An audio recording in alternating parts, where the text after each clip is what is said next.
ഹീജുവും എണീക്കുവാനായിട്ട് മടിയായിട്ട് കട്ടിലിൽ തന്നെ കിടക്കുമ്പോഴത്തേക്കും സയോണും വർക്കിന് പോകുവാനായിട്ട് എണീക്കെന്ന് പറഞ്ഞിട്ട് അവളെയും എണീപ്പിക്കുവാനായിട്ടൊക്കെ ശ്രമിക്കുന്നു. പക്ഷെ പിന്നീടായിരുന്നു അന്നൊരു സാറ്റർഡേ ആണെന്ന് വർക്കില്ല എന്നുള്ള കാര്യമെല്ലാം തന്നെ അവളും ഓർക്കുന്നത്. പിന്നീട് രാവിലെ പല്ല് തേക്കുന്ന പേസ്റ്റിന്റെ പേരിലും ഡ്രസ്സൊക്കെ മടക്കി വെക്കുന്നതിന്റെ പേരിലും സയോണും ഹീജുവും കൂടി തമ്മിൽ വഴക്കൊക്കെ ഉണ്ടാക്കുകയാണ്. അങ്ങനെ ഇരിക്കെ ഇതുപോലത്തെ പല പല സീൻസ് കാണിക്കുന്ന കൂട്ടത്തില് ഷീജു പറഞ്ഞ കാര്യങ്ങൾ കൂടി കാണിക്കുന്നു. ഞാനും ഒരു സ്വപ്നമൊക്കെ കണ്ടിട്ടുണ്ടായിരുന്നു. ആ ഒരു സ്വപ്നത്തിൽ നമ്മൾ എല്ലാവരെയും പോലെ തന്നെ സാധാരണ കപ്പിൾസൊക്കെ ആയിട്ടായിരുന്നു ഉണ്ടായിരുന്നത്. നമ്മൾ ലൈഫൊക്കെ എൻജോയ് ചെയ്ത് വളരെയധികം ഹാപ്പി ആയിട്ടായിരുന്നു അതിൽ ജീവിച്ചിട്ടുണ്ടായിരുന്നത്. പക്ഷെ എന്തുകൊണ്ടാണ് നമുക്കങ്ങനെ ജീവിക്കുവാനായിട്ട് ഇത്രത്തോളം ബുദ്ധിമുട്ടൊക്കെ തോന്നുന്നത്? പരസ്പരം സ്നേഹിച്ച് ഒരുപാട് കാലം ഒന്നിച്ചുണ്ടാവുക എന്നതായിരുന്നു എൻ്റെ ആ ഒരു സ്വപ്നമെന്നൊക്കെ ഹീജു പറഞ്ഞ് അവസാനിപ്പിക്കുമ്പോഴത്തേക്കും ഇപ്പോൾ അവളും പാർക്കിൻ്റെ വണ്ടിയിലൊക്കെ കിടന്നുറങ്ങുകയാണ്. പാർക്കായിരുന്നു മരണപ്പെട്ട കുട്ടികളിൽ ഏറ്റവും ബ്രദർ എന്ന് മനസ്സിലാക്കിയ സയോണും അവനെ കോൾ ചെയ്യുന്നുണ്ടെങ്കിൽ പോലും പാർക്കും കോൾസ് എല്ലാം തന്നെ കട്ട് ചെയ്യുന്നു. ഇനി റിയൽ സയോണും ബോസ് ഹീജുവിൻ്റെ ഒരു ഫോട്ടോ ഒക്കെ അയച്ചു കൊടുത്തിട്ടുണ്ടായിരുന്നത് കൊണ്ട് തന്നെ അവൻ പറഞ്ഞിട്ടുണ്ടായിരുന്ന സ്ഥലത്തേക്കൊക്കെ എത്തുകയാണ്.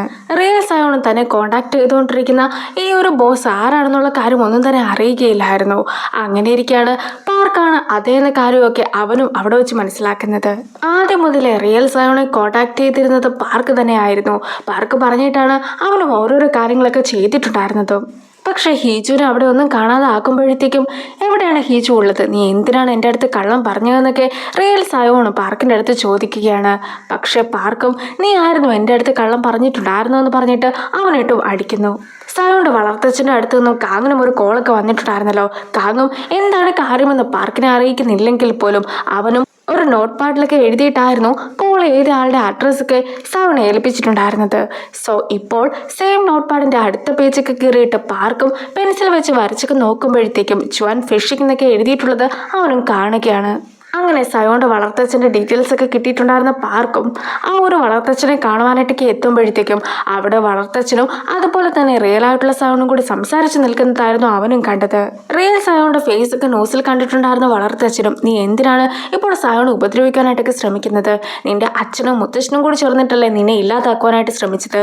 അങ്ങനെ ഇരിക്കെ അവരുടെ അടുത്തല്ലേ നീ ശരിക്കും റിവെഞ്ച് ഒക്കെ ചെയ്യേണ്ടതെന്നൊക്കെ അച്ഛൻ ചോദിക്കുമ്പോഴത്തേക്കും ഞാൻ ജീവിക്കേണ്ട ജീവിതമൊക്കെയാണ് സയോൺ ജീവിച്ചുകൊണ്ടിരിക്കുന്നത്, അതുകൊണ്ട് തന്നെ എങ്ങനെയും ഞാൻ അവനെ ഇല്ലാതാക്കുന്നതായിരിക്കുമെന്നൊക്കെ റിയൽ സയോൺ പറയുമ്പോഴത്തേക്കും നിന്റെ മുത്തശ്ശൻ നിന്നെ കൊല്ലുവാനായിട്ട് ശ്രമിച്ച സമയത്ത് ഞാനും നിന്നെ രക്ഷിക്കാതിരുന്നാൽ മതിയായിരുന്നു, അങ്ങനെയായിരുന്നെങ്കിൽ സയോണെങ്കിലും രക്ഷപ്പെടുമായിരുന്നല്ലോ എന്ന് വളർത്തച്ഛനും പറയുന്നു. പക്ഷെ അത് കേട്ടിട്ട് റിയൽ സയോൺ ദേഷ്യം വരികയും കയ്യിലുണ്ടായിരുന്ന കുപ്പിയൊക്കെ എടുത്തിട്ട് വളർത്തച്ഛൻ്റെ തലക്കിട്ട് അടിക്കുകയുമായിരുന്നു ചെയ്തിട്ടുണ്ടായിരുന്നത്.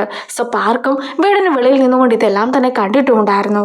റിയൽ ആയിട്ടുള്ള സയോണാണ് തന്റെ മുമ്പിൽ നിൽക്കുന്നതെന്ന സത്യമൊക്കെ മനസ്സിലാക്കിയതിന് ശേഷമായിരുന്നു പാർക്കും അവനെ ടൊറിനൊക്കെ വെച്ച് കൊടുത്തിട്ടുണ്ടായിരുന്നത്.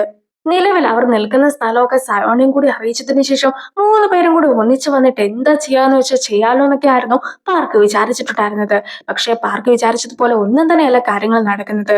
റിയൽ ആയിട്ടുള്ള സയോണും പാർക്കിന്റെ കയ്യിൽ നിന്നും വടിയൊക്കെ മേടിച്ചിട്ട് അവനിട്ടും തല്ലുന്നു. നിലവില് നിന്റെ ആവശ്യമൊക്കെ എനിക്ക് കഴിഞ്ഞിരിക്കുകയാണ്, അതുകൊണ്ട് തന്നെ ഇനി നിന്നെ കൊണ്ട് എനിക്ക് യാതൊരു വിധത്തിലുള്ള ഉപകാരവും ഇല്ല എന്നൊക്കെ പറഞ്ഞിട്ട് റിയൽ സയോണും അവനെ അടിച്ചു കൂട്ടിയിട്ട് ഒടുവിലായിട്ട് വെള്ളത്തിലൊക്കെ മുക്കി കൊല്ലുവാനായിട്ട് ശ്രമിക്കുകയാണ്. അപ്പോഴായിരുന്നു പാർക്കിന്റെ ID കാർഡും അവന് കാണുന്നത്. പ്രസിഡന്റിന്റെ ഓഫീസിൽ സയോന്റെ ഒപ്പമൊക്കെ വർക്ക് ചെയ്ത വ്യക്തിയായിരുന്നു പാർക്ക് എന്ന് മനസ്സിലാക്കുന്ന റിയൽ സയോണ് കൂടുതലായിട്ടൊക്കെ പാർക്കിന്റെ അടുത്തും ദേഷ്യം തോന്നുന്നു. പാർക്കും സയോന്റെ അടുത്ത് എവിടെയാണ് ഹീജു ഉള്ളതെന്ന ലൊക്കേഷനൊക്കെ അയച്ചു കൊടുത്തിട്ടുണ്ടായിരുന്നു. മാത്രമല്ല പോലീസിനെ കൂട്ടി വരരുതെന്നും പോലീസൊക്കെ വരികയാണെങ്കിൽ അവളെ ജീവനോട് കൊണ്ടുപോകാനായിട്ട് സാധിക്കുകയില്ല എന്നുമായിരുന്നു പാർക്കും അയച്ചു കൊടുത്തത്. സോ സയോണും ഇവരൊക്കെ ഉള്ള സ്ഥലത്തേക്ക് തന്നെ പോയിക്കൊണ്ടിരിക്കുകയാണ്. ഒടുവിലായിട്ട് അവിടെ എത്തി കഴിയുമ്പോഴത്തേക്കും അവിടെ ഉണ്ടായിരുന്ന വള്ളത്തിൽ ഒരു കറുത്ത ബാഗൊക്കെ കിടക്കുന്നത് അവനും കാണുന്നു. ആദ്യം അതിൽ ഹീജു ആയിരിക്കുമെന്നൊക്കെ പേടിച്ചിട്ടാണ് അവൻ അതിന്റെ അടുത്തേക്കൊക്കെ പോകുന്നതെങ്കിൽ പോലും ബാഗ് തുറന്നു നോക്കുമ്പോഴത്തേക്കും ബോധമില്ലാതെ കിടക്കുന്ന പാർക്കിനെ ആയിരുന്നു സയോണും കണ്ടിട്ടുണ്ടായിരുന്നത്. എങ്കിൽ പോലും സയോൺ 1-2 വിളിയൊക്കെ വിളിച്ച് കഴിയുമ്പോഴത്തേക്കും പാർക്കിനും ബോധം വരുന്നു. അങ്ങനെ ഇരിക്കെ സയോണും എവിടെയാണ് ഹീജു ഉള്ളതെന്നൊക്കെ പാർക്കിനോടും ചോദിക്കുകയാണ്. അപ്പോഴാണ് ഒരു കാർക്ക് സ്റ്റാർട്ട് ചെയ്യുന്ന സൗണ്ട് സയോണും കേൾക്കുന്നത്. റിയൽ ആയിട്ടുള്ള സയോൺ ഹീജു ഉണ്ടായിരുന്ന കാർക്ക് സ്റ്റാർട്ട് ചെയ്ത് പോകുവാനായിട്ട് തുടങ്ങുന്നു.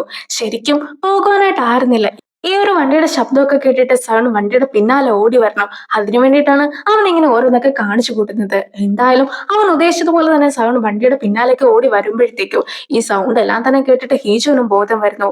അങ്ങനെ ഹീജു കണ്ണു തുറന്ന് നോക്കുമ്പോഴത്തേക്കും മുമ്പിൽ ഉണ്ടായിരുന്നത് റിയൽ സവണും പിന്നിലുണ്ടായിരുന്നത് സവണുമായിരുന്നു.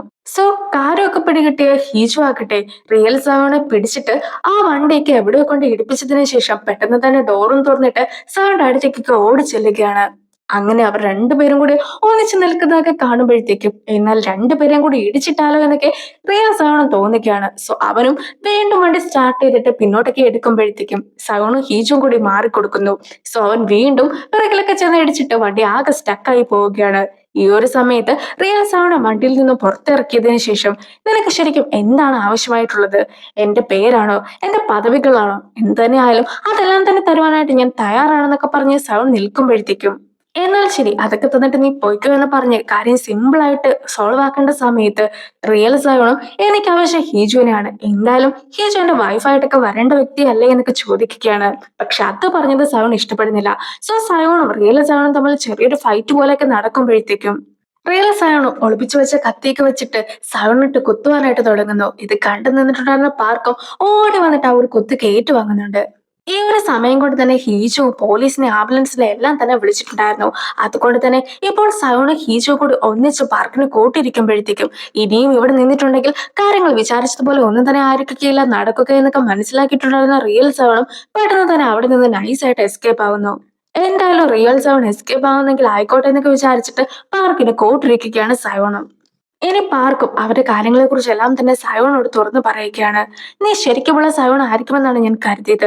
അതുകൊണ്ടാണ് നിന്റെ കൂടെ വർക്ക് ചെയ്യാനായിട്ട് ഞാൻ വന്നതും നിന്റെ വിശ്വാസം എല്ലാം തന്നെ പിടിച്ചു പറ്റിയതും അതുപോലെ തന്നെ നിന്നെ ചതിക്കുക പോലും ചെയ്തിട്ടുണ്ടായിരുന്നതും. പക്ഷേ എന്റെ സഹോദരനെ കൊന്ന സയോൺ അല്ല നീ എന്ന കാര്യം ഞാൻ അറിഞ്ഞിരുന്നില്ല. ശരിക്കും എന്റെ പ്ലാനിൽ ഹീജു ഉണ്ടായിരുന്നില്ല. പക്ഷേ നീയും ഹീജുവും തമ്മിൽ ഫോണിൽ സംസാരിക്കുന്നതെല്ലാം തന്നെ ഞാനും കേട്ടിട്ടുണ്ടായിരുന്നു. ഒടുവിലായിട്ട് നിങ്ങൾ ഒന്നിക്കുമെന്നൊക്കെ തോന്നിയത് കൊണ്ടാണ് ഞാനും അവളെ മലയുടെ മുകളിൽ നിന്നും താഴേക്കൊക്കെ ഇട്ട് കൊല്ലാമെന്ന് തീരുമാനിച്ചിട്ടുണ്ടായിരുന്നത്. എന്റെ സഹോദരനെ എനിക്ക് നഷ്ടപ്പെട്ടപ്പോഴത്തേക്കും എനിക്ക് എന്താണ് ഫീൽ ചെയ്തതെന്നെല്ലാം തന്നെ നീയും അറിയണമെന്ന് എനിക്ക് തോന്നി. ഇത്രയും നാളും തന്റെ സഹോദരനെ കൊന്ന വ്യക്തിയുടെ അടുത്ത് പ്രതികാരം ചെയ്യുകയാണെന്നായിരുന്നു പാർക്ക് വിചാരിച്ചിട്ടുണ്ടായിരുന്നെങ്കിൽ പോലും ഇപ്പോൾ താൻ തെറ്റായിട്ടുള്ള വ്യക്തിയുടെ അടുത്താണ് പ്രതികാരം ചെയ്യുവാനായിട്ട് ശ്രമിച്ചതെന്നൊക്കെ മനസ്സിലാക്കി ആകെ വിഷമിച്ചിരിക്കുകയാണ് പാർക്കും. പിന്നീട് അവനും ബോധമൊക്കെ നഷ്ടപ്പെടുന്നു.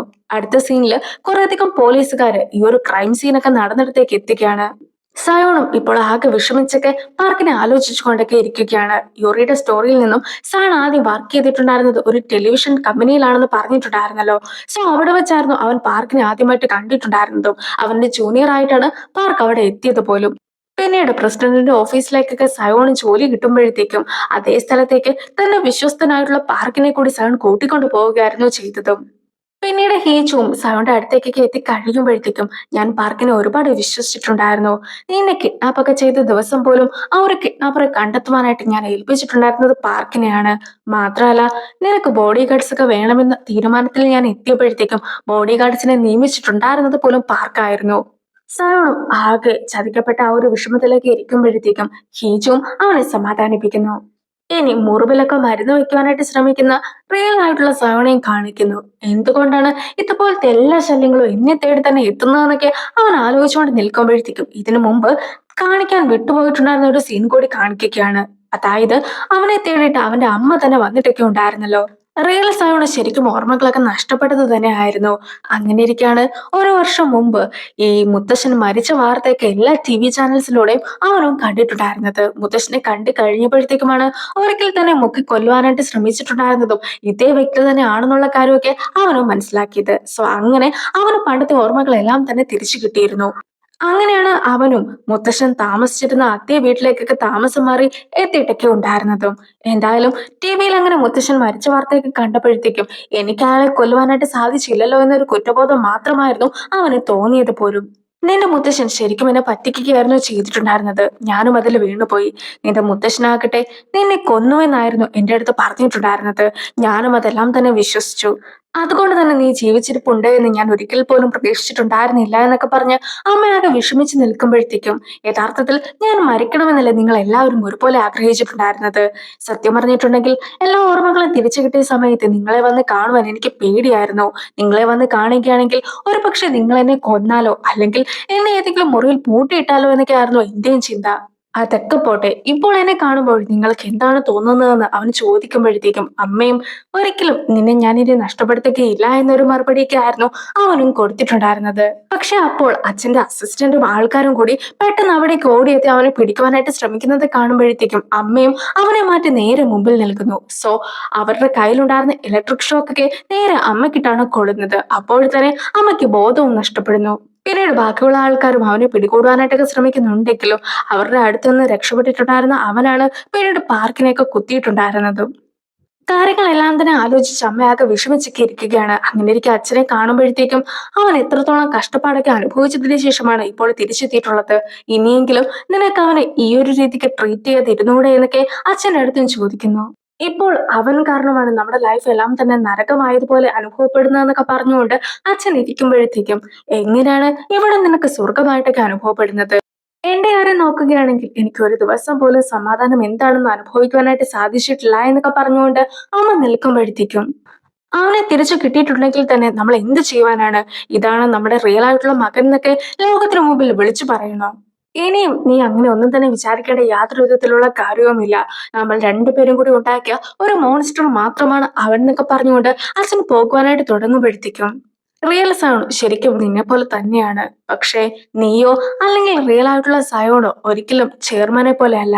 ചെയർമാനെ പോലെയുള്ള മറ്റൊരു വ്യക്തിയൊക്കെ ഉണ്ട്. അമ്മയും അത്രയും കാര്യങ്ങൾ അച്ഛൻ്റെ അടുത്ത് പറയുകയാണ്. അച്ഛനും അതൊക്കെ കേട്ട് ആകെ ഷോക്ക്ഡായൊക്കെ പോകുന്നു. നീയും ഇനി സത്യങ്ങളൊക്കെ അറിഞ്ഞിട്ട് യാതൊരു വിധത്തിലുള്ള ഗുണവുമില്ല. ചെയർമാൻ മരിച്ചിരിക്കുന്നു. നീ വളർത്തിയ മകനാകട്ടെ നിന്നെക്കാളും ഒരുപാട് ഉയരത്തിലേക്ക് മാറിക്കഴിഞ്ഞിരിക്കുന്നു.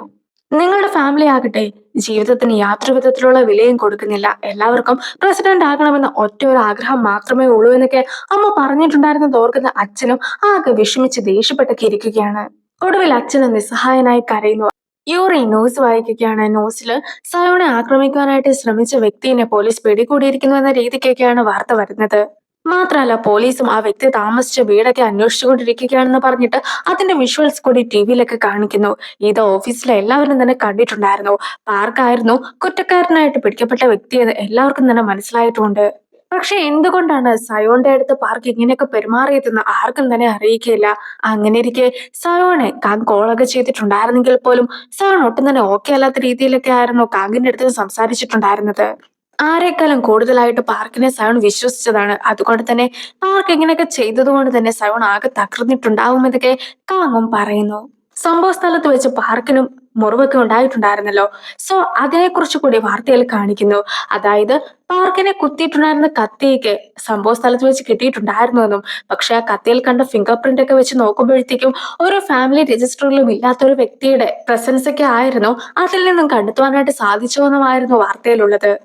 ഇതെല്ലാം തന്നെ വാർത്തയിൽ കണ്ടിട്ടുണ്ടായിരുന്ന അച്ഛനും അമ്മയ്ക്കും റിയൽ ആയിട്ടുള്ള സയോണാണ് കുറ്റക്കാരൻ എന്നൊക്കെ മനസ്സിലാകുന്നുണ്ട്. സോ അച്ഛനും ഇപ്പോൾ സയോണെ കോളൊക്കെ ചെയ്ത് നോക്കുന്നുണ്ടെങ്കിലും സയോൺ കോൾസ് ഒന്നും തന്നെ എടുക്കാതിരിക്കുന്നു.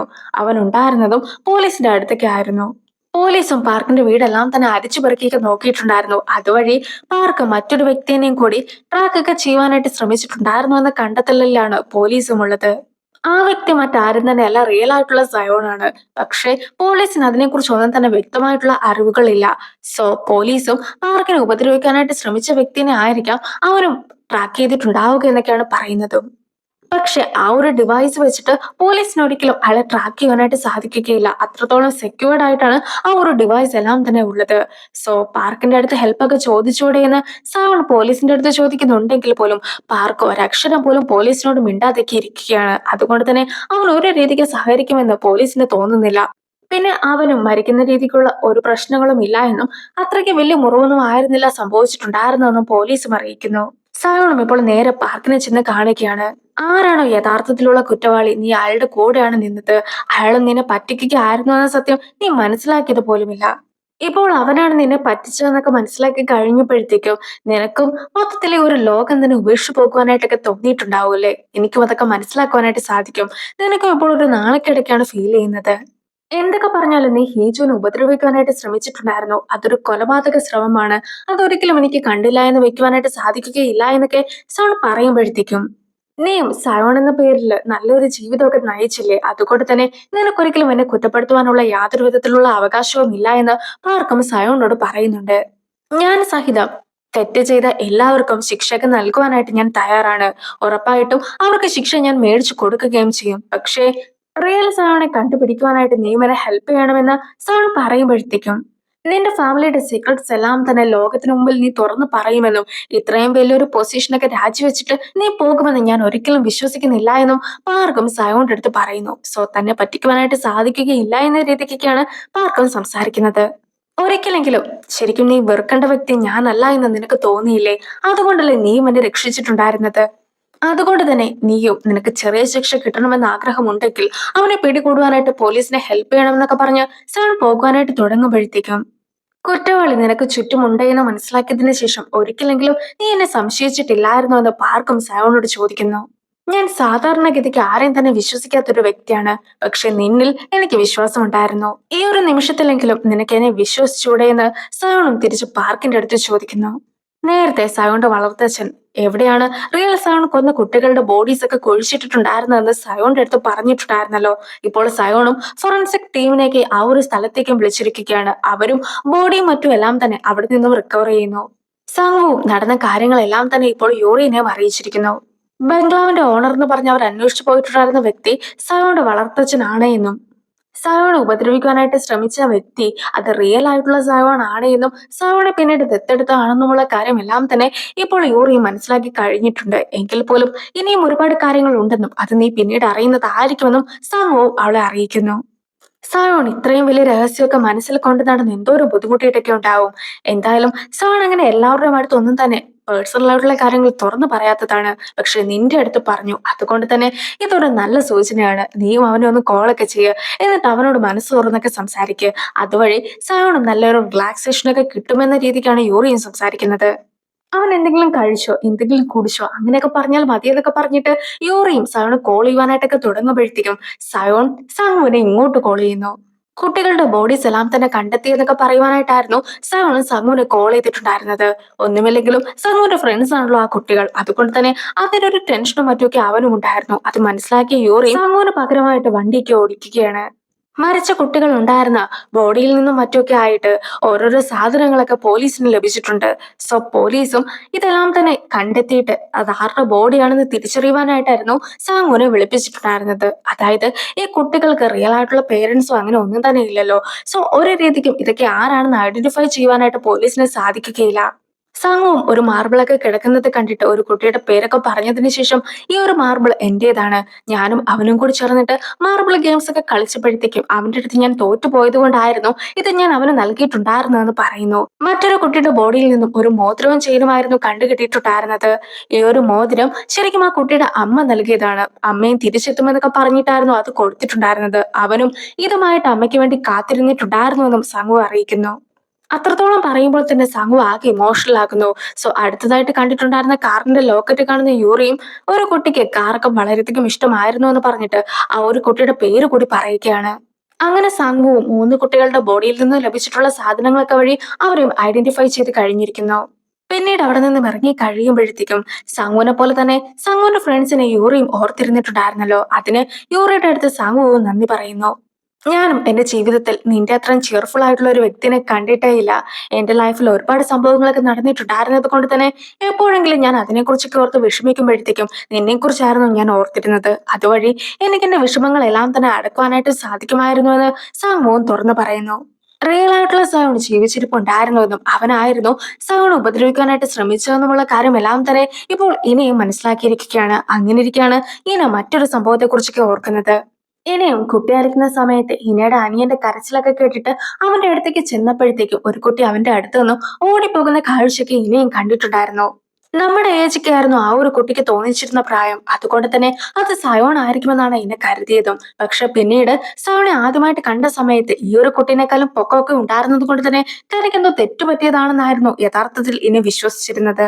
പക്ഷെ ഇപ്പോൾ ഇനി ഇതെല്ലാം തന്നെ ആലോചിച്ചൊക്കെ നോക്കുമ്പോഴത്തേക്കും എനിക്ക് മറ്റൊരു കാര്യമാണ് തോന്നുന്നത്. അതായത് റിയൽ ആയിട്ടുള്ള സായോന്റെ ഫേസ് അവരുടെ ഫാമിലി മറച്ചു വെച്ചതായിരുന്നുവെന്നും അതിനുശേഷം നമ്മുടെ അനിയനായിരുന്നു ആ ഒരു ഫേസ് ഒക്കെ കണ്ടിട്ടുണ്ടായിരുന്നതെന്നും അതുകൊണ്ട് തന്നെ നമ്മുടെ അനിയനെ കൊല്ലുവാനായിട്ട് അവർ പ്ലാൻ ചെയ്ത് നടത്തിയ ഒരു ആക്സിഡന്റ് ആയിരുന്നു കുട്ടിക്കാലത്ത് നമുക്ക് സംഭവിച്ചതെന്നുമാണ് അവളും പറഞ്ഞു വരുന്നത്. കുട്ടിക്കാലത്ത് നമ്മുടെ ആക്സിഡന്റിനൊക്കെ ശേഷമായിരുന്നു റിയൽ ആയിട്ടുള്ള സയോണൊക്കെ മാറിയിട്ട് ഇപ്പോഴത്തെ സയോണൊക്കെ വന്നിട്ടുണ്ടായിരുന്നത്. സോ നമ്മൾ വിചാരിക്കുന്നത് പോലെ ഒന്നുമല്ല കാര്യങ്ങൾ. യഥാർത്ഥത്തിലുള്ള സയോൺ ഫാമിലി ആയിരുന്നു നമ്മുടെ ആക്സിഡന്റിന് പിന്നിലെന്നൊക്കെ ഇനിയും പറയുന്നു. ഹീജുന്റെ അമ്മ വീട്ടിലേക്ക് വരുമ്പോഴത്തേക്കും അവിടെ ഇനിയിരിക്കുന്നത് കാണുമ്പോഴത്തേക്കും അമ്മയ്ക്ക് ഒട്ടും തന്നെ ഇഷ്ടപ്പെടുന്നില്ല. അതുകൊണ്ട് തന്നെ ഇങ്ങനെ പോകുവാനായിട്ടൊക്കെ തുടങ്ങുന്നു. പിന്നെ നടന്ന സംഭവങ്ങളെ കുറിച്ചെല്ലാം തന്നെ അമ്മ ഇപ്പോൾ മനസ്സിലാക്കി കഴിഞ്ഞിരിക്കുകയാണ്. പക്ഷെ ഇതുപോലെ സയോൺ റിയൽ ആയിട്ടുള്ള സയോൺ അല്ല എന്ന കാര്യം ഒന്നും തന്നെ അമ്മയ്ക്ക് അറിയിക്കില്ല. അതുകൊണ്ട് തന്നെ പ്രസിഡന്റിന്റെ ഇലക്ഷനൊക്കെ വരുവാനായിട്ട് പോകുന്ന സമയത്ത് സയോൺ എന്തിനാണ് ഇതുപോലെ ഓരോ പ്രശ്നങ്ങളിലൊക്കെ ചെന്ന് ചാടുന്നതെന്ന രീതിക്കൊക്കെയാണ് അമ്മയും സംസാരിക്കുന്നത്. മര്യാദയ്ക്ക് അന്ന് നിനക്ക് കൺസ്ട്രക്ഷൻ കമ്പനിയുടെ ഫാമിലിയിൽ നിന്നും വന്ന പ്രപ്പോസലൊക്കെ അങ്ങ് സ്വീകരിച്ചാൽ മതിയായിരുന്നു. അതാകുമ്പോഴത്തേക്കും ഇത്രയ്ക്ക് പ്രശ്നം ഒന്നും തന്നെ ഉണ്ടാവുകയില്ലായിരുന്നു എന്നൊക്കെ അമ്മ പറയുമ്പോഴത്തേക്കും ഇനിയും അതൊക്കെ ശ്രദ്ധിക്കുന്നു. അന്ന് ഇനെ ഓടിപ്പോയത് കൊണ്ട് മാത്രമാണ് നിനക്കും ഈ ഒരു വിവാഹമൊക്കെ കഴിക്കേണ്ടതായിട്ട് വന്നിട്ടുണ്ടായിരുന്നത്. അതുകൊണ്ട് തന്നെ ഇതിനെല്ലാത്തിനും കാരണക്കാരി ഇനയാണെന്ന് പറഞ്ഞ് അമ്മ ഇനയെ കുറ്റപ്പെടുത്തുമ്പോഴത്തേക്കും അമ്മേനെ ഞാൻ സ്നേഹിക്കുവാനായിട്ട് പാടില്ലായിരുന്നു. അതിലെനിക്ക് കുറ്റബോധമൊക്കെ തോന്നുന്നു. അമ്മ പറയുന്ന എല്ലാ കാര്യങ്ങളും അനുസരിച്ച് അതിനൊത്ത് ഞാൻ പോവുകയാണെങ്കിൽ ഒരിക്കൽ അമ്മ എന്നെ സ്നേഹിക്കുമെന്നായിരുന്നു ഞാൻ വിശ്വസിച്ചിട്ടുണ്ടായിരുന്നത്. പക്ഷെ ഇപ്പോൾ മറ്റൊരാൾ എന്നെ സ്നേഹിക്കുവാനായിട്ട് തുടങ്ങിയപ്പോഴത്തേക്കുമാണ് യഥാർത്ഥത്തിലുള്ള സ്നേഹം എന്താണെന്ന് ഞാൻ മനസ്സിലാക്കിയത്. അമ്മ ചെയ്യുന്നത് പോലെ എന്നെ ഫോഴ്സ് ചെയ്ത് ത്യാഗമൊക്കെ ചെയ്യിക്കുന്നതല്ല യഥാർത്ഥത്തിലുള്ള സ്നേഹം. അതുപോലെ തന്നെ എന്നെ പോലെ ഞാൻ അമ്മ പറയുന്ന എല്ലാ കാര്യങ്ങളും അതേപടി അനുസരിക്കുന്നതുമല്ല യഥാർത്ഥത്തിലുള്ള സ്നേഹം. ഇനി ഒരിക്കലും അമ്മ പറയുന്ന കാര്യങ്ങൾ ഞാൻ അനുസരിക്കുകയില്ല. അമ്മ വിചാരിക്കുന്നത് പോലെ ഞാനും ഒരിക്കലും പ്രസിഡന്റിന്റെ മരുമകളാകുകയും ഇല്ല എന്നൊക്കെ പറഞ്ഞുകൊണ്ട് അവൾ വളരെയധികം ദേഷ്യപ്പെട്ടൊക്കെ അമ്മയുടെ അടുത്ത് സംസാരിക്കുന്നു. അമ്മ ഇത്രയേറെ കാര്യങ്ങളൊക്കെ പറഞ്ഞിട്ട് പോയി കഴിഞ്ഞപ്പോഴത്തേക്കുമായിരുന്നു DNA ടെസ്റ്റിന്റെ റിസൾട്ട് ഒക്കെ ആരാണ് എനിക്ക് അയച്ചതെന്ന് എനിക്ക് അറിയുകയില്ല എന്നല്ലായിരുന്നോ ഞാൻ നിന്റെ അടുത്ത് പറഞ്ഞിട്ടുണ്ടായിരുന്നത്. പക്ഷേ ഇപ്പോൾ ആരാണ് അയച്ചതെന്ന കാര്യം എല്ലാം തന്നെ എനിക്ക് മനസ്സിലായെന്ന് ഇനിയും ഹീജുവിന്റെ അടുത്ത് അറിയിക്കുന്നു. അന്ന് വൈകിട്ട് സയോൺ വീട്ടിലേക്ക് എത്തുമ്പോഴത്തേക്കും വീട്ടിലെല്ലാം തന്നെ ഹീജു മെഴുകുതിരിയൊക്കെ കത്തിച്ചു വെച്ചിരിക്കുകയായിരുന്നു. സയോണെ അവിടെ ഉണ്ടായിരുന്ന സോഫയിലേക്ക് ഇരുത്തിയതിനു ശേഷം അവളും ഒരു എഗ്രിമെന്റ് ഒക്കെ അവന് കാണിച്ചു കൊടുക്കുന്നു. നേരത്തെ സയോൺ ഏത് രീതിക്കുള്ള എഗ്രിമെന്റ് ആയിരുന്നു കൊടുത്തിട്ടുണ്ടായിരുന്നത് അതിന് നേരെ ഓപ്പോസിറ്റ് ആയിട്ടുള്ള ഒരു എഗ്രിമെന്റ് ഒക്കെയാണ് ഇത്. സയോൺ ഏത് കാരണവശാലും ഡിവോഴ്സിന് വേണ്ടി അപേക്ഷിക്കുവാനായിട്ട് പാടില്ല. എന്തൊക്കെ സംഭവിച്ചിട്ടുണ്ടെങ്കിലും ഒരിക്കലും ഡിവോഴ്സ് ചെയ്യുവാനായിട്ട് പാടില്ല. നമ്മൾ വിവാഹം കഴിഞ്ഞ കപ്പിളാണ് എന്ന് ഈ ഒരു ലോകത്തിന് മുമ്പിൽ നമ്മൾ അനൗൺസ് ചെയ്യുന്നതായിരിക്കും. ഇതിൽ ഏതെങ്കിലും ഒരു നിയമം നീ തെറ്റിക്കുകയാണെങ്കിൽ അതിന്റെ പെനാൽറ്റി ആയിട്ട് 2 ബില്യനൊക്കെ നീ നൽകേണ്ടതായിട്ടുണ്ട് എന്ന് ഹീജു അവനോട് പറയുന്നു. ഒരിക്കലും ഹീജുവിന്റെ അടുത്ത് നീ എന്നെ സ്നേഹിക്കുന്നതിനേക്കാളും മുമ്പ് തന്നെ ഞാൻ നിന്നെ സ്നേഹിക്കുവാനായിട്ട് തുടങ്ങിയിട്ടുണ്ടായിരുന്നു എന്ന രീതിക്കൊക്കെ സോൺ സംസാരിച്ചിട്ടുണ്ടായിരുന്നു. പക്ഷെ ഇപ്പോഴാണ് ഹീജുവിന് അതിനെക്കുറിച്ചെല്ലാം തന്നെ മനസ്സിലായിട്ടുള്ളത്. എന്തായാലും നിനക്ക് എന്റെ അടുത്ത് ഇഷ്ടമൊക്കെ തോന്നിയിട്ടുണ്ടായിരുന്നത് 3 വർഷം മുമ്പായിരുന്നു. നീ തന്നെ അല്ലായിരുന്നോ എന്നയുടെ അടുത്ത് DNA റിസൾട്ട് ഒക്കെ അയച്ചു കൊടുത്തിട്ടുണ്ടായിരുന്നെന്ന് ഹീജുവും ചോദിക്കുന്നു. മാത്രല്ല ഹീജുവും സയോൺ എനിക്ക് അയച്ചിട്ടുണ്ടായിരുന്ന മെസ്സേജസ് എല്ലാം തന്നെ ഇപ്പോൾ അവനെ കാണിച്ചു കൊടുക്കുകയാണ്. ശരിക്കും എന്താണ് സംഭവം എന്ന് വെച്ചിട്ടുണ്ടെങ്കിൽ ഹീജുവിന്റെ വിവാഹമൊക്കെ നിശ്ചയിച്ച കാര്യം എല്ലാം തന്നെ സയോൺ മനസ്സിലാക്കിയിട്ടുണ്ടായിരുന്നു. അതുകൊണ്ടാണ് ഇന്നേനെ വിവാഹത്തിൽ നിന്നും പിന്തിരിപ്പിക്കുവാനായിട്ട് അവൾക്ക് DNA റിസൾട്ട് ഒക്കെ അയച്ചു കൊടുത്തിട്ടുണ്ടായിരുന്നത്. മാത്രല്ല ഇതുപോലെ ഇന പോകുന്ന സമയത്ത് എനിക്ക് പകരമായിട്ട് ഹീജുവിനെ വിവാഹം കഴിക്കണമെന്നും കൂടി സയോൺ പറഞ്ഞിട്ടൊക്കെ ഉണ്ടായിരുന്നല്ലോ. സോ ഞാനും എനിക്ക് പകരമായിട്ട് വന്നതായിരുന്നില്ല. മറിച്ച് ആദ്യം മുതലേ ഞാനും നിന്റെ വൈഫ് ആയിരുന്നു അല്ലേ.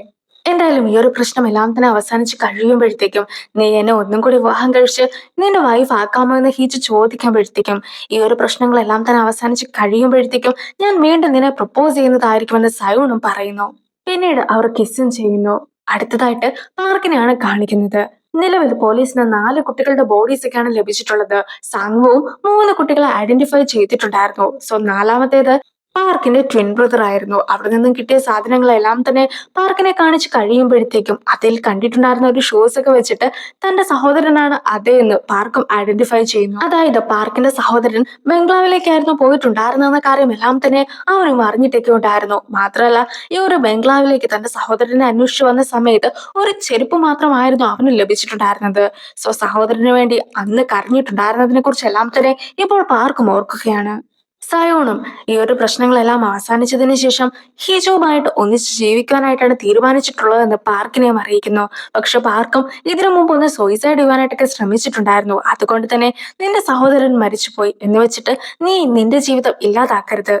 ഇതിനെല്ലാത്തിനും കാരണം റിയൽ ആയിട്ടുള്ള സയോണാണ്. അവനെ കണ്ടെത്തി കഴിഞ്ഞിട്ടുണ്ടെങ്കിൽ എല്ലാ പ്രശ്നങ്ങളും ഇല്ലാതാകുന്നതായിരിക്കുമെന്ന് സയോൺ പറയുമ്പോഴത്തേക്കും റിയൽ സയോണെ എത്രയും വേഗം കണ്ടെത്തേണ്ടതായിട്ടുണ്ട്. അതിനുശേഷം എന്ത് വേണമെന്ന് പിന്നീട് ഞാൻ തീരുമാനിച്ചോളാം. എന്തായാലും നീ എല്ലാം ശരിക്കുമുള്ള സയോണെന്ന് അറിഞ്ഞപ്പോൾ എനിക്ക് ഒരുപാട് സന്തോഷം തോന്നിയിട്ടുണ്ടായിരുന്നു എന്ന് പാർക്കും അറിയിക്കുന്നു. പാർക്കും റിയൽ ആയിട്ടുള്ള സയോണിന്റെ വണ്ടിയിലും ഫോണിലുമൊക്കെ ആയിട്ട് ട്രാക്കർ കണക്ട് ചെയ്തിട്ടുണ്ടായിരുന്നു. പോലീസും ഇപ്പോൾ ആ ഒരു ട്രാക്കറൊക്കെ ഉപയോഗിച്ചുകൊണ്ട് റിയൽ സയോൺ എവിടെയാണെന്ന് കണ്ടെത്തുവാനായിട്ട് ശ്രമിക്കുകയാണ്. ഹീജുവും ഇനയും ഒന്നിച്ചിപ്പോൾ അച്ഛന്റെ അടുത്തേക്ക് എത്തിയിരിക്കുകയാണ്. അച്ഛനോട് നടന്ന കാര്യങ്ങളെക്കുറിച്ചെല്ലാം തന്നെ അവരും ചോദിക്കുന്നു. ഹീജു അച്ഛന്റെ അടുത്ത് ആദ്യമായിട്ട് സംസാരിച്ചിട്ട് പോലും അച്ഛന് ഒരു ഭാവവ്യത്യാസവും ഉണ്ടായിരുന്നില്ല. സോ അവൾക്ക് സംസാരിക്കാനായിട്ട് സാധിക്കുമെന്ന സത്യം എല്ലാം തന്നെ അച്ഛന് നേരത്തെ തന്നെ അറിയാമായിരുന്നു എന്ന കാര്യം ഇനിയും മനസ്സിലാക്കുന്നു.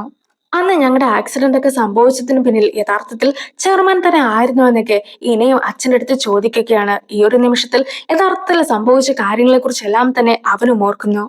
ആക്സിഡന്റ് ഒക്കെ സംഭവിച്ചതിന് ശേഷം ആ ഒരു ആക്സിഡന്റ് സംഭവിക്കുവാൻ കാരണക്കാരനായിട്ടുള്ള വണ്ടി ഡ്രൈവറെ അന്വേഷിച്ച് ഫിലിപ്പീൻസ് വരെയൊക്കെ അച്ഛൻ പോയിട്ടുണ്ടായിരുന്നു. അയാളെ കൊല്ലുന്നതിന് മുമ്പായിട്ട് തന്നെ അയാളുടെ അടുത്തു നിന്നും ചെയർമാനായിരുന്നു യഥാർത്ഥത്തിൽ ഈ ഒരു വണ്ടിയൊക്കെ ഇടിപ്പിക്കുവാനായിട്ട് പറഞ്ഞിട്ടുണ്ടായിരുന്നെന്ന കാര്യം എല്ലാം തന്നെ അച്ഛനും മനസ്സിലാക്കി കഴിഞ്ഞിരിക്കുന്നു. അതുകൊണ്ട് തന്നെ കയ്യിലുള്ള തോക്കുമായിട്ട് സയോണ്ട് മുത്തശ്ശനെ കൊല്ലുവാനായിട്ട് നിൽക്കുകയാണ് അച്ഛനും. പക്ഷേ ഈ ഒരു സയോണ്ട് മുത്തശ്ശൻ പ്രസിഡന്റ് ആകുവാനായിട്ടൊക്കെ മത്സരിക്കുവാനായിട്ട് നിൽക്കുന്ന വ്യക്തിയാണ്. അങ്ങനെ ഇരിക്കെ അച്ഛനും അതിനുവേണ്ടി ഒരുപാട് പണമൊക്കെ ഇൻവെസ്റ്റ് ചെയ്തിട്ടുണ്ടായിരുന്നു. സോ ഇപ്പോൾ സയോണ്ട് മുത്തശ്ശനെ കൊല്ലുകയാണ് എങ്കിൽ അച്ഛന് പണം എല്ലാം തന്നെ നഷ്ടപ്പെടുന്നതായിരിക്കും. അതിന് പകരമായിട്ട് മറ്റൊരു കാര്യമായിരുന്നു ചെയർമാൻ മുന്നോട്ട് വെച്ചിട്ടുണ്ടായിരുന്നത്. അതായത് അച്ഛന് നഷ്ടപ്പെട്ടിട്ടുള്ളത് ഒരു മകനെയാണ്. അതുകൊണ്ട് തന്നെ ചെയർമാന്റെ കൊച്ചുമകനെ കൊന്നിരിക്കുന്നു എന്ന രീതിക്ക് സംസാരിക്കുന്നു. സോ അതുകൊണ്ട് തന്നെ രണ്ടുപേരുടെ സൈഡിൽ നിന്നും കുട്ടികൾ മരിച്ചത് കൊണ്ട് തന്നെ നമുക്ക് എല്ലാ പ്രശ്നങ്ങളും പറഞ്ഞു തീർക്കാവുന്ന രീതിക്കാണ് ചെയർമാനെ സംസാരിക്കുന്നത്. അതായത് റിയൽ ആയിട്ടുള്ള സാധനം മരിച്ചത് കൊണ്ട് തന്നെ ആയിരുന്നു അവരുടെ അടുത്ത് ശത്രുത ഒന്നുമില്ലാതെ അച്ഛനും പെരുമാറിയിട്ടുണ്ടായിരുന്നത്. പക്ഷെ അച്ഛനും ആ ഒരു സത്യങ്ങളൊന്നും തന്നെ തുറന്നു പറയുവാനായിട്ട് നിൽക്കുന്നില്ല. ഇനി മുത്തശ്ശൻ മരിച്ചിട്ട് ഒരു വർഷമൊക്കെ ആയിരിക്കുകയാണ്. അതുകൊണ്ട് തന്നെ അതിന്റെ ചടങ്ങുകളൊക്കെ മുത്തശ്ശന്റെ വീട്ടിൽ വെച്ച് നടക്കുമ്പോഴത്തേക്കും എല്ലാവരും തന്നെ ആ ഒരു വീട്ടിലേക്ക് എത്തുന്നു. പക്ഷെ അച്ഛൻ അവിടേക്ക് തോക്കുമായിട്ടായിരുന്നു എത്തിയിട്ടുണ്ടായിരുന്നത്. ഇതൊക്കെ കണ്ടിട്ടുണ്ടായിരുന്ന ഹീജുനും എന്തോ ഒരു പ്രശ്നമൊക്കെ തോന്നുന്നത് കൊണ്ട് തന്നെ അവളും ഈ ഒരു കാര്യങ്ങളെല്ലാം തന്നെ സയോണിയും മെസ്സേജ് അയച്ച് അറിയിക്കുന്നു. അച്ഛനും കയ്യിലുണ്ടായിരുന്ന തോക്ക് വെച്ചിട്ട് ചെയർമാന്റെ ഫോട്ടോ ഇട്ടൊക്കെ വെടിവെച്ചതിന് ശേഷം നിന്റെ മകൻ നിന്റെ ഫാമിലിയിൽ ജീവനോടെ ഉണ്ടെങ്കിൽ ഞാൻ അവനെ ഇല്ലാതാക്കുമെന്നൊക്കെ പറഞ്ഞിട്ടുണ്ടായിരുന്നല്ലോ. ആ ഒരു നിമിഷമൊക്കെ എത്തിയിരിക്കുകയാണ്. നിന്റെ മകൻ ജീവനോടെ ഉണ്ടെന്നുള്ള സത്യം ഞാൻ മനസ്സിലാക്കി കഴിഞ്ഞിരിക്കുന്നു. അതുകൊണ്ട് തന്നെ അവനെങ്ങും വിട്ടതാ എന്നൊക്കെ പറഞ്ഞുകൊണ്ട് അച്ഛനും ഇപ്പോൾ സയോയുടെ അച്ഛന്റെ നെറ്റിയുടെ മുകളിലായിട്ട് തോക്കൊക്കെ ചൂണ്ടി നിൽക്കുകയാണ്. അങ്ങനെ ഇരിക്കെ പെട്ടെന്ന് വീടിനകത്ത് വെച്ചൊരു സ്ഫോടനമൊക്കെ നടക്കുന്നു. യഥാർത്ഥത്തിൽ അമ്മ ആ ഒരു വീട്ടിലേക്ക് വന്ന സമയത്ത് തന്നെ അവിടെ റിയൽ ആയിട്ടുള്ള സൗണ്ട് നിൽക്കുന്നത് അമ്മ കണ്ടിട്ടുണ്ടായിരുന്നു. പക്ഷെ അമ്മ അതൊന്നും തന്നെ കാര്യമാക്കാതെയൊക്കെയായിരുന്നു അകത്തേക്ക് കടന്നിട്ടുണ്ടായിരുന്നത്. സോ റിയൽ സൗണ്ട് ഈ ഒരു വീടിനകത്ത് തന്നെയുണ്ട്. അവനായിരുന്നു ഇതുപോലെ സ്ഫോടനമൊക്കെ നടത്തിയിട്ടുണ്ടായിരുന്നതും. അങ്ങനെ ഇരിക്കെ പോലീസും ഏത് സ്ഥലത്താണ് റിയൽ സൗണ്ട് ഉള്ളതെന്നൊക്കെ ട്രാക്ക് ചെയ്തിട്ട് ആ ഒരു വിവരം എല്ലാം തന്നെ സയോണെ അറിയിച്ച് കഴിയുമ്പോഴത്തേക്കും സയോൺ പോയിക്കൊണ്ടിരിക്കുന്ന മുത്തശ്ശന്റെ വീട്ടിൽ തന്നെയാണ് അവൻ ഉള്ളതെന്ന സത്യം സയോൺ മനസ്സിലാക്കുന്നു. സയോണും മുത്തശ്ശന്റെ വീട്ടിലേക്ക് എത്തി കഴിയുമ്പോഴത്തേക്കും പലരും വീട്ടിൽ നിന്നും വെളിയിലേക്കൊക്കെ ഓടുന്നതായിരുന്നു അവനും കണ്ടിട്ടുണ്ടായിരുന്നത്.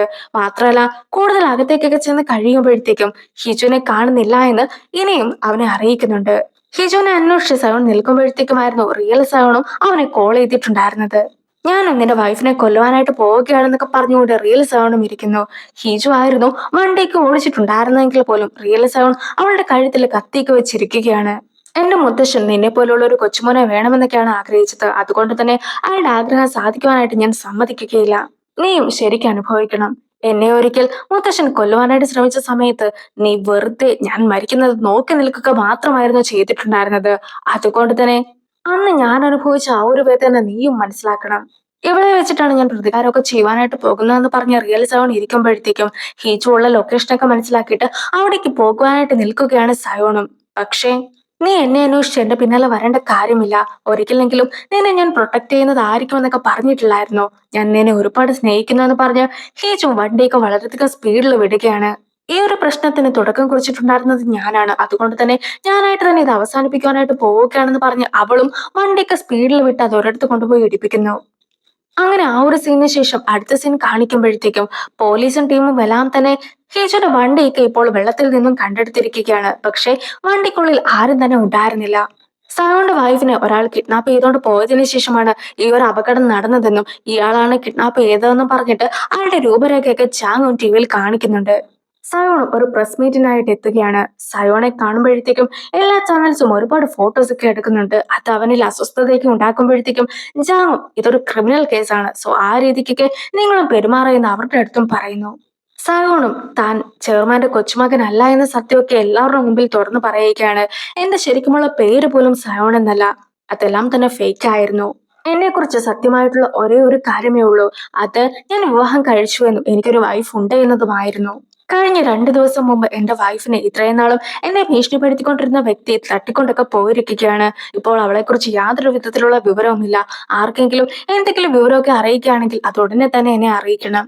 എന്റെ വൈഫിന്റെ പേര് ഹീജു എന്നാണ്. അവളും പ്രസിഡന്റിന്റെ ഓഫീസിലെ സൈൻ ഇന്റർപ്രറ്റർ ആണ് എന്ന് അവൻ പറയുമ്പോഴത്തേക്കും ഓഫീസിലെ ആൾക്കാരും യൂറിയും ആ ഒരു വാർത്തയൊക്കെ കണ്ട് ആകെ ഷോക്ഡ് ആകുന്നു.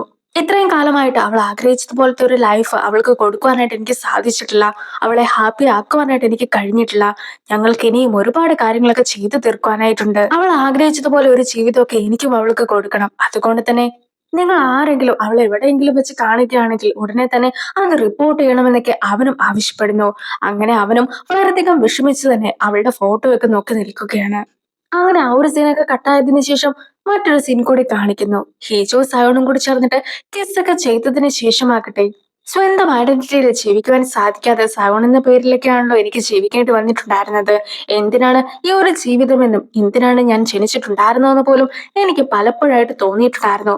പക്ഷെ ഇപ്പോഴാണ് എനിക്ക് മനസ്സിലായത്, നിന്നെ കണ്ടുമുട്ടുവാനായിട്ടായിരുന്നു ഞാനും ജനിച്ചിട്ട് പോലും ഉണ്ടായിരുന്നത്. അതുകൊണ്ടാണ് സയോണായിട്ട് എനിക്ക് ജീവിക്കേണ്ടി വന്നിട്ടുണ്ടായിരുന്നതെന്നൊക്കെ അവനും പറയുന്നു. അങ്ങനെയാണ് ഈ ഒരു എപ്പിസോഡ് അവസാനിക്കുന്നത്. അടുത്തൊരു വീഡിയോ ആയിട്ട് ഇത്രയും വേഗം കാണാം. ബൈ.